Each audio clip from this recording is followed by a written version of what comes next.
Hey, curious here. You know, I had a thought. I've been thinking a lot about sex positive feminism, and one thing that occurred to me just recently was that what is the role of sex positive feminism with a John? I mean,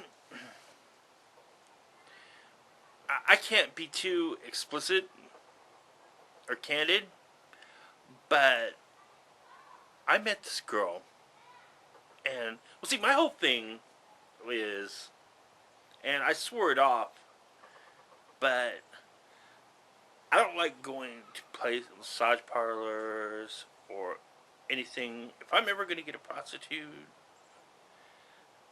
or a girl that will sell herself for money, I like to find that girl I already know who I get the vibe might have casual sex for like 20 or 40 bucks. You know?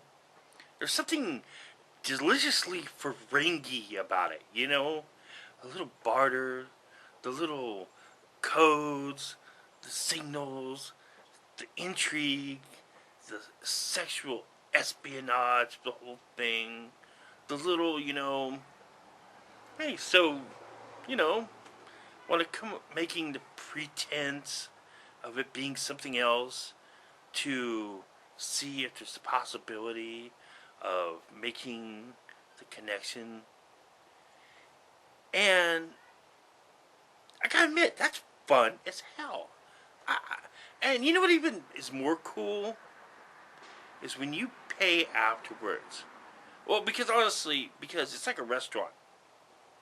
At McDonald's, you pay ahead of time, and you can't complain about what you get. But at a fine restaurant, you can sit there and complain, but, if you run out in the bill, there's going to be problems. But I'm wondering, because, I've had the experience where someone's gone, okay, I need it up front, and then and then she freaking goes, oh, tucks it in her tight jeans and goes, oh, wait, I'll be right back. No, no, no, no, no, no, no, no, wait, wait.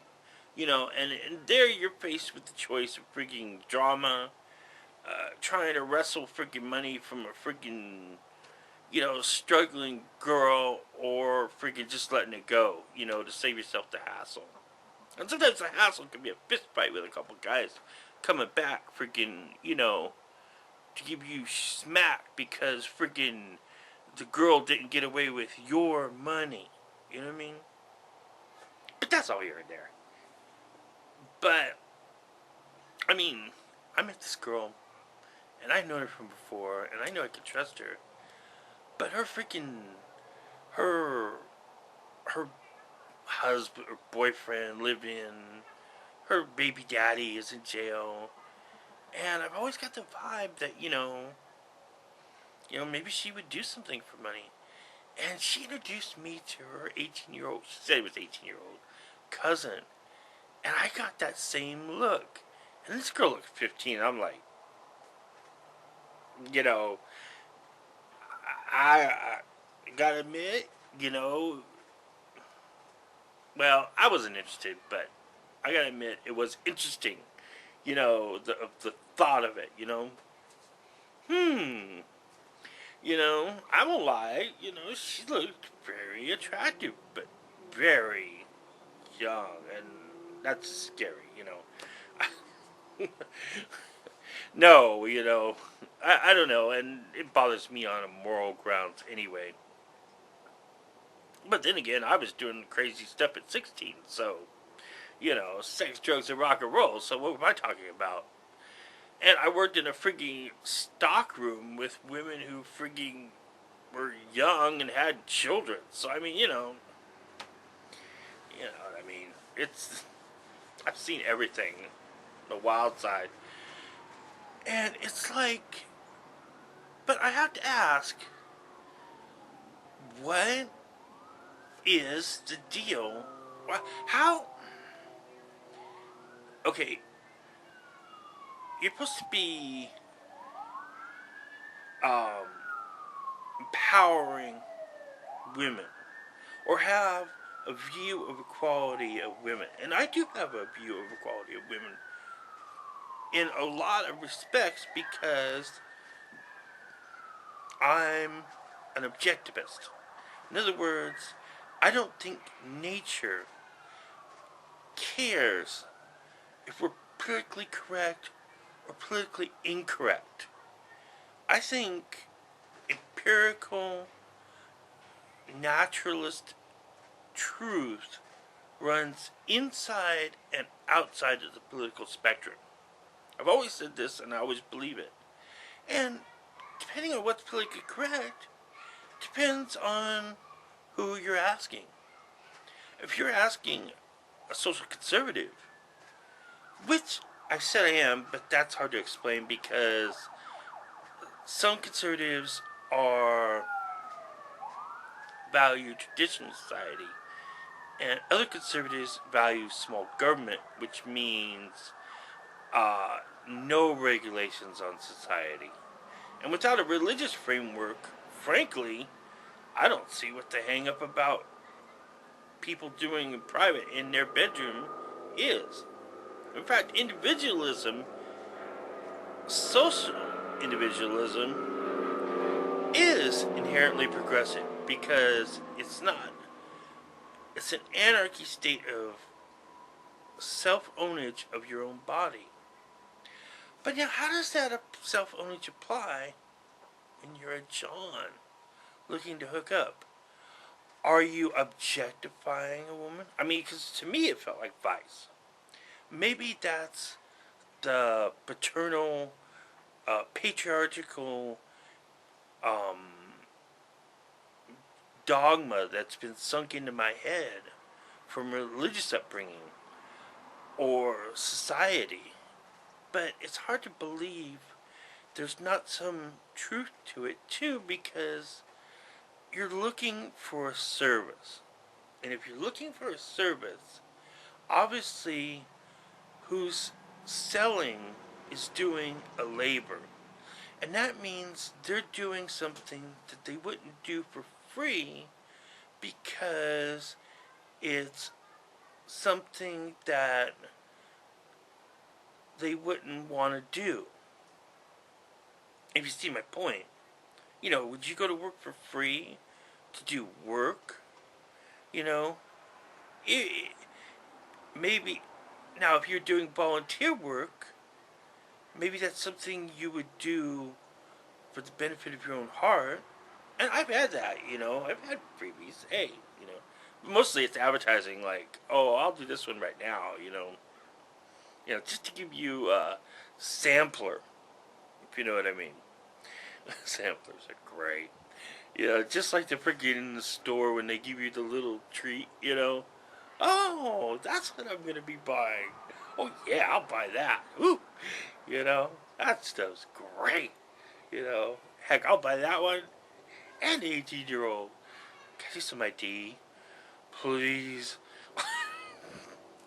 Paranoid as hell about that. I mean, I don't care about 18-year-old. 18 is legal, so I have no moral compulsions about it any more than I would freaking, you know, prostitution. But what I wonder about also is it doing harm? Because is it devaluing a woman? And more importantly, does it devalue the man? Because any man who seeks the company of a woman for money might be doing him the disservice of conditioning himself to be not accepting of open, natural, normal emotional relationships. I mean, you know, when you're used to friggin' buying it, friggin' you start thinking along those terms, and natural, you know, the hassle and bustle of normal, well, free trade of sex and emotions sometimes equates differently if you think about it. Could prostitution be hurting male-female relationships and society in general and depleting social capital because it hurts people on a psychological basis by in devaluing women and keeping them objectified, and also I forgot the word, where you are dependent upon something. I can't think of it. But, well, like when you're used to all that money, and then all of a sudden you get older, and that money isn't there anymore. That free, easy money. And you haven't done anything to prepare yourself, as a woman or as a man, if you're into the field of selling sex.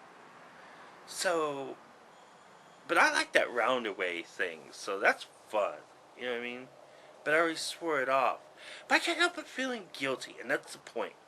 I feel guilty about it, and I wonder, for all these reasons, if it's not wrong. What is the point of female empowerment or sex positive feminism from a buyer male perspective? That's it. And is there such a thing? Really? Or is it just a joke? I don't know, but I'd like to get some of that. Is that misogynistic? Or is it just natural? You tell me. It's out. Ooh, man, I don't give a